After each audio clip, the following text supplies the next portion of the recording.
আসসালামু আলাইকুম, কেমন আছেন সবাই? আশা করি সবাই ভালো আছেন।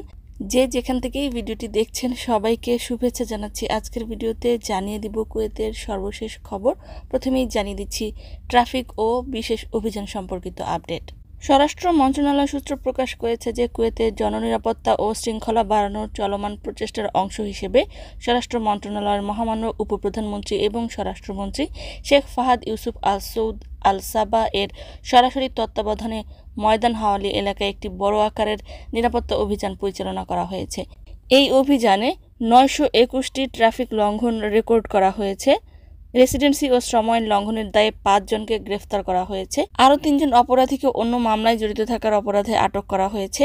মাদক সংক্রান্ত মামলায় 3 জন ব্যক্তিকে আটক করা হয়েছে। এছাড়াও বিভিন্ন মামলায় যুক্ত থাকা 3 জনকে আসামি করা হয়েছে। 4টি যানবাহন জব্দ করা হয়েছে। ট্রাফিক অপরাধের জন্য 10টি গাড়ি ও মোটরসাইকেল বাজেয়াপ্ত করা হয়েছে। এছাড়াও মন্ত্রণালয় নিশ্চিত করেছে যে জাতীয় নিরাপত্তা বজায় রাখার জন্য এই জাতীয় প্রচারণাগুলো আরও চলমান থাকবে। অন্যদিকে স্বরাষ্ট্র মন্ত্রণালয়ের মাদক বিরোধী অভিযানে পুরো কুয়েত জুড়ে বিশেষ প্রচেষ্টায় বিভিন্ন জাতীয়তার 30 জনকে আটক করা হয়েছে। 29 কেজির বেশি মাদকদ্রব্য উদ্ধার করা হয়েছে। 8,000 বড়ি এবং আগ্নেয়াস্ত্র উদ্ধার করা হয়েছে। আরও বলা হয়েছে যে 30 জন সন্দেহভাজনদের মধ্যে 14 জন কুয়েতি নাগরিক, 5 জন বেদুন কুয়েতি, 7 জন বাংলাদেশি, 2 জন ইন্ডিয়ান, 1 জন সৌদি আরবের নাগরিক এবং 1 জন ইরানি যুক্ত ছিল। আটককৃতদের বিরুদ্ধে আইনি ব্যবস্থা নেওয়ার লক্ষ্যে পাবলিক প্রসিকিউশনে রেফার করা হয়েছে।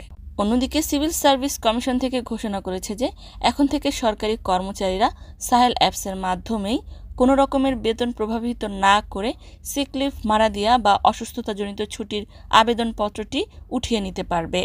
অপরদিকে বিদ্যুৎ ও পানি মন্ত্রণালয় থেকে প্রকাশ করে বলা হয়েছে যে সাম্প্রতিক সময়ে মেরামতের কারণে কুয়েতের বিভিন্ন স্থানে লোডশেডিং বা বিদ্যুৎ বিভ্রাটের সমস্যা দেখা যাচ্ছে।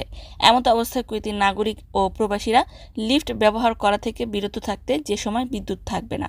এরপরও যদি কেউ জরুরি অবস্থায় পড়ে যায়, লিফটে আটকে পড়া সহ বিভিন্ন ধরনের ইলেকট্রিক কোনো জটিলতার সৃষ্টি বা মুখোমুখি হয়, তবে তাৎক্ষণিকভাবে 112 নাম্বারে ফোন করে সহযোগিতা চাইতে পারবে।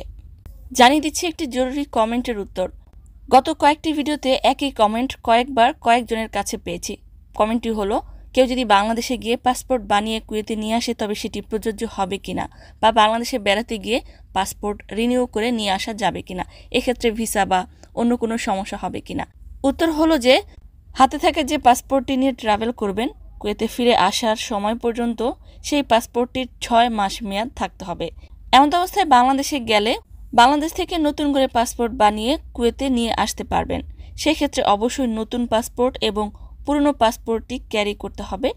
বাংলাদেশ ইমিগ্রেশন সহ কুয়েত ইমিগ্রেশনে নতুন পাসপোর্টের পাশাপাশি পুরনো পাসপোর্টটি অতীব গুরুত্বপূর্ণ হিসেবে দেখা হবে। কুয়েতে আসার পর নতুন পাসপোর্টটিকে আবারও আপডেট বা যাওয়াজাত থেকে নাকাল মালুমাত এবং খারিজিয়া করে নিতে হবে। অর্থাৎ মূল কথা হলো বাংলাদেশ থেকে পাসপোর্ট বানিয়ে আনা যাবে, কোনো সমস্যা নেই। সম্মানিত ভিউয়ার্স, আজকের মতো এই ছিল আপডেট। পুরো ভিডিওটি দেখার জন্য ধন্যবাদ। এই ধরনের ভিডিও পেতে চাইলে ইউটিউব চ্যানেলটিকে সাবস্ক্রাইব করে দিবেন, ফেসবুক পেজটিকে লাইক এবং ফলো করে দিবেন যারা পূর্বেই করেছেন। সবাইকে ধন্যবাদ। আজকের মতো বিদায়। আল্লাহ হাফেজ।